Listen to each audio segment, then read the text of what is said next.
Came to United States in 1994. Was doing business, got married, have 3 beautiful kids.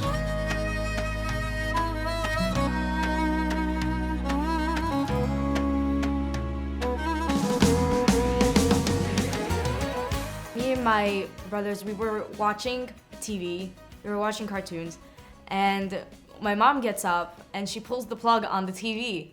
And we're like looking at her like, why'd you do that? She's like, it's Shabbat. We're like, yeah, that's great. We want to watch cartoons. Like, what does that have to do with anything? I don't think I'm one of those teenagers who wake up in the morning and like the first thing that pops into their head is, oh, I really don't want to go to school today. I think I do rather like going to school. I don't mind if my wife and my kids keep Shabbat, being more religious. I'm on my way, but very easy. My mother is very religious and my father is not so much, and that creates a little bit of an interesting mix. The fact that I'm religious and my husband is getting there works out very well, actually, because first of all, the idea that he's not, it always inspires me to look forward. I decided to put my kids in a Jewish religious school to be close to Judaism, to be close to the grandparents, what they was as a Jewish, not to forget the traditions. There are not so many relationships in life that really personify what love is. One of those relationships that does exist in our life is that relationship between a father and his child. We love our father and our father loves us. When you like internalize that everything comes min hashamayim, you think like, oh, this is not me, this is all Hashem, and he's doing it because he loves me.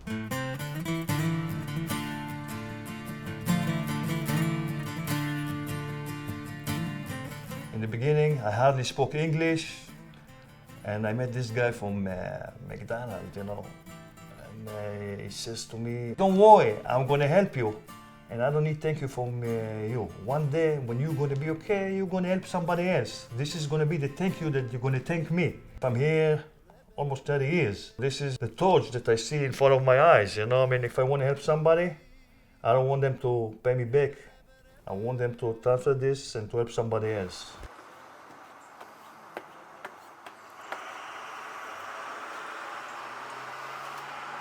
I was walking down the block of my house and I see these Christmas lights.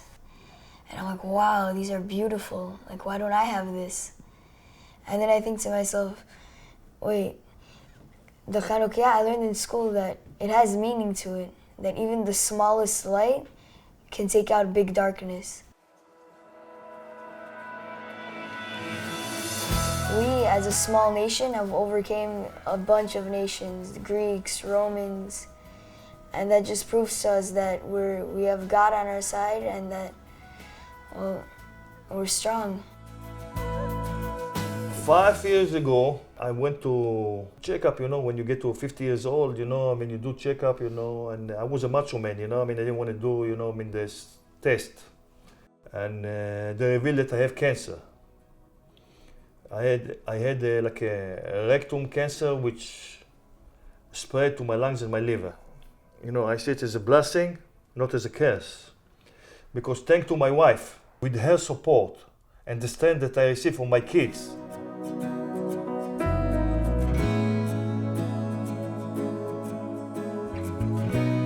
The biggest lesson that I've learned from my experience in my father's disease is that if you think positive, then it'll really show. When I first came to the school, he didn't talk about it at all, but he does talk to me about the situation with his father's illness, and he's a tough boy. Rabbi say, think good, תחשוב טוב, יהיה טוב, and that's my motto.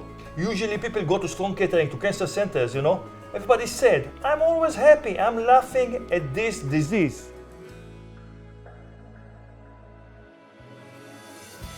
Mr. Lev Lebaev, I don't know him personally, but he's like an angel sent to us. Because at the time, my 3 boys, okay, they went to his school, Gymnasia, and they received Jewish education when I knew that I wouldn't be able to afford, okay, the payment. And then I met these wonderful people, the staff over there, that they helped me.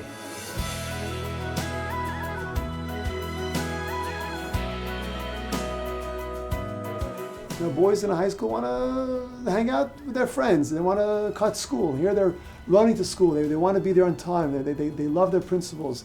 They love being there, and they want to grow within the school. We're growing in numbers. We're growing in locations. We just opened up the boys' high school, which is the success there is also I can't even describe where the children are excited. The boys are excited to come to school. This school is a family to me. You know, I have 3 kids, I've raised my kids here, and I am truly excited to come to work every single day. It's inspiring to see the students, you know, learning and growing and happy.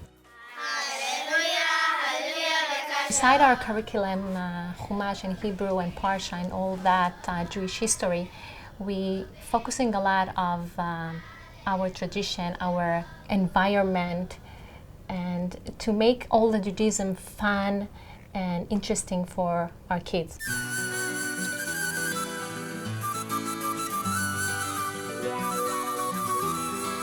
The Bukharan community is very traditional. The kids coming to school, they all know what it's Shabbat, what it's Hanukkah. To be part of that community is very special because it's alive, it's vibrant. It's not just we do things because we're doing it. It has a tremendous amount of meaning and a tremendous amount of passion. My dream is for my husband and the children to spend Shabbat together. That's what she dreams about. For me being home on Shabbat day. And I hope one day her dreams come true.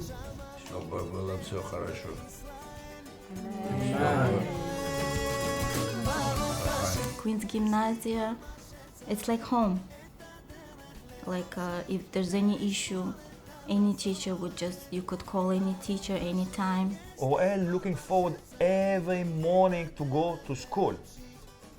Or want to keep Shabbat, or want to do things. He makes us stronger.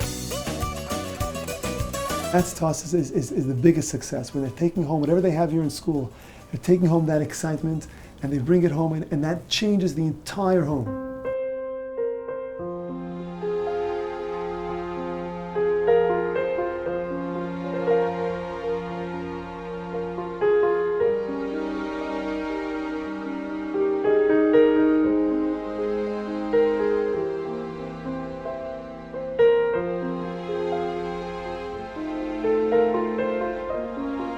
Doctor told me you have 1 month to live, you know, and I'm proved them wrong. I told the doctor 20 years from now I'm going to have green tea with you, okay? And Baruch Hashem, I'm already 5 years after, when they gave me only 1 month to live. And this is because I believe, you know, never give up, never give in.